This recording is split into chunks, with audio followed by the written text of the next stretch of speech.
আপোনালোকক এটা কথা কওঁ, জীৱনত যদি আপুনি মানুহৰ কথাত কাণ দি আছে ন, তেনেহ'লে জীৱনত আপুনি জিন্দগীত কেতিয়াও আপুনি সফল হ'ব নোৱাৰিব। আপোনাক এটা উদাহৰণ দিওঁ, মানুহৰ প্ৰশ্নৰ উত্তৰ দিওঁতে দিওঁতে আপুনি ভাগৰি যাব, কিন্তু তেতিয়াও কিন্তু মানুহৰ প্ৰশ্ন শেষ নহ'ব। যদি আপুনি মানুহৰ প্ৰশ্নক লৈ আপুনি চিন্তা কৰে, তেনেহ'লে কিন্তু জীৱনত আপুনি কেতিয়াও সফল হ'ব নোৱাৰিব।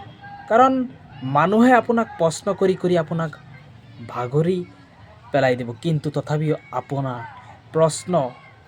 আপোনাৰ উত্তৰ দিওঁতে দিওঁতে আপোনাৰ সময় শেষ হৈ যাব, তথাপি কিন্তু মানুহৰ প্ৰশ্ন শেষ নহ'ব। মানুহ প্ৰশ্ন কৰিব জানে, কিন্তু উত্তৰ দিব নোৱাৰে। মানুহে সলিউশ্যন দিব নোৱাৰে। যিকোনো সমস্যাৰ সলিউশ্যন, যিকোনো প্ৰশ্নৰ উত্তৰ নিজেই ওলাব লাগে, এইটো ভাবিব সদায়।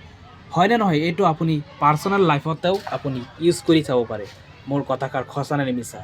মানুহৰ কথাত যদি আপুনি কাণ দিছে, জিন্দগীত আপুনি সফল হ'ব নোৱাৰিব। মানুহে এটা না এটা আপোনাক প্ৰশ্ন কৰিয়ে থাকিব। মানুহৰ কামেই ইয়া।